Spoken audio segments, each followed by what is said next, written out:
Bom dia, pessoal. Capítulo 15 de Filosofia. Assunto: a questão do método. Assunto relacionado à revolução científica. Vamos à leitura de alguns tópicos para fazermos então algumas considerações.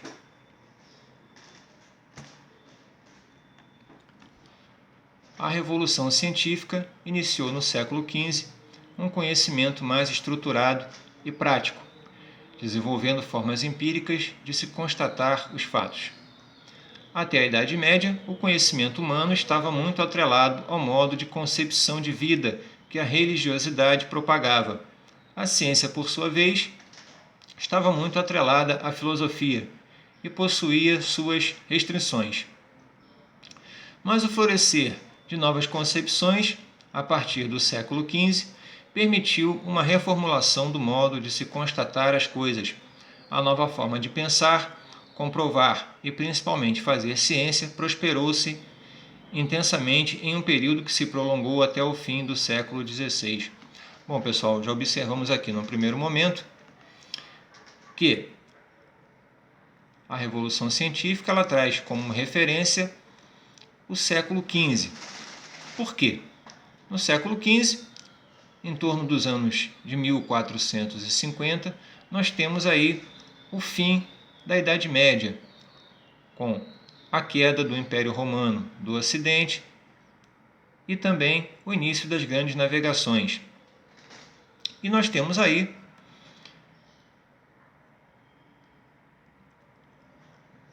neste século o começo de um rompimento com o pensamento medieval, que era um pensamento extremamente voltado para a religiosidade. E a filosofia respondia pelas ações científicas. Porém, a partir deste recorte temporal, inicia-se um processo aonde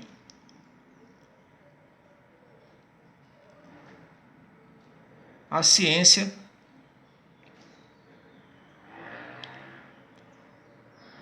começa a ser entendida sob um outro paradigma.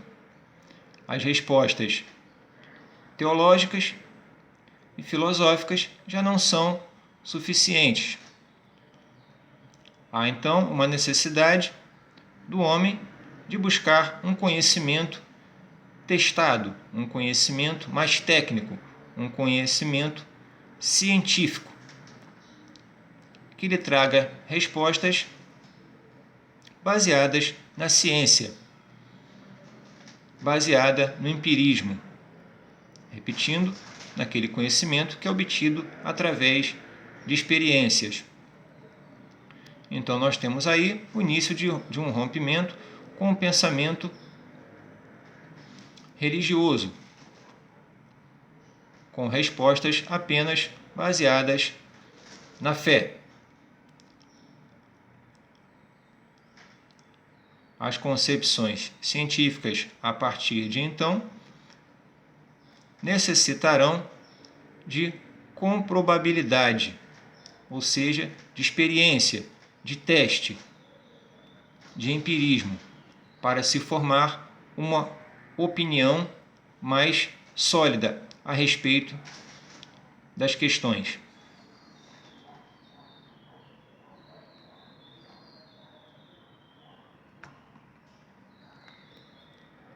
A Revolução Científica tornou o conhecimento mais estruturado e mais prático, absorvendo o empirismo. Bom, empirismo, como já dissemos aqui na nossa fala anterior, é aquele conhecimento científico que é obtido através de experiência. O homem só concebe uma ideia sobre alguma coisa, só concebe um conceito, só formula um conceito a respeito de um assunto a partir do momento em que ele é testado cientificamente e repetidamente. No empirismo, a experiência é a fonte do conhecimento. Ela traz ao homem o benefício da dúvida. Por isso, a experiência pode e deve ser repetida várias vezes até que se chegue a um consenso. Outra característica é que o conhecimento ele é construído. Através das repetidas experiências, pode-se construir um conhecimento, um conceito sobre algo. Outra característica é a indução. Indução que é diferente de dedução. Dedução, podemos pegar como exemplo prático uma cena de crime, onde eu encontro uma arma, sinais de luta, sinais de sangue, deduzo que houve um crime ou um assassinato. Na indução é justamente o contrário. Percebe-se primeiro a vítima e depois entende-se que há pistas sobre aquele crime, uma possível arma, possível vestígios deixados no local. Então, isso induz a um conhecimento, induz a um pensamento, induz a uma ideia. Bom, o empirismo como mecanismo de se consolidar as constatações.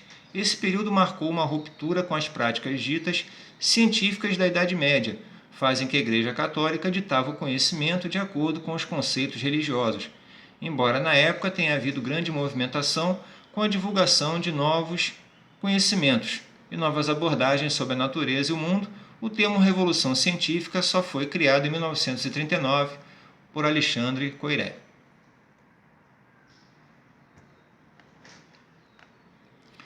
Diversos movimentos sociais, culturais e religiosos prestaram suas valiosas contribuições para o incremento da revolução científica. Aquele era o período do Renascimento. Lembramos aqui que o período do Renascimento é justamente uma característica da revolução científica, porque o Renascimento podemos entender aqui como renascimento cultural e científico da sociedade europeia naquele recorte temporal do século XV, fim da Idade Média, aonde emergirão pensamentos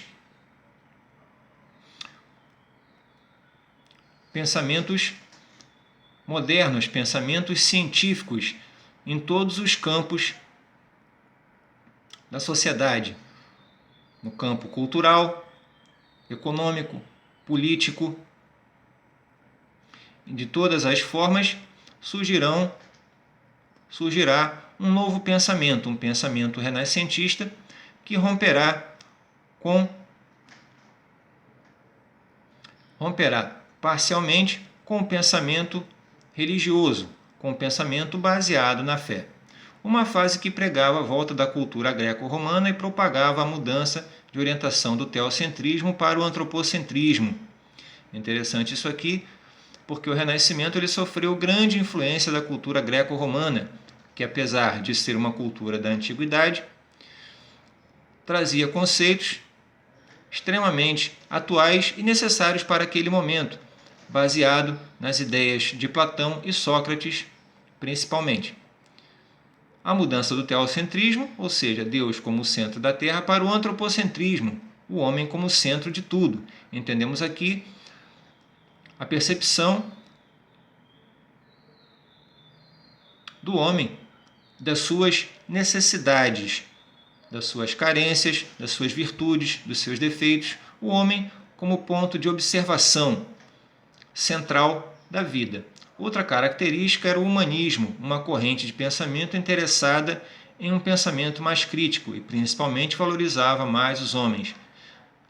Tais abordagens mudaram muito o pensamento humano.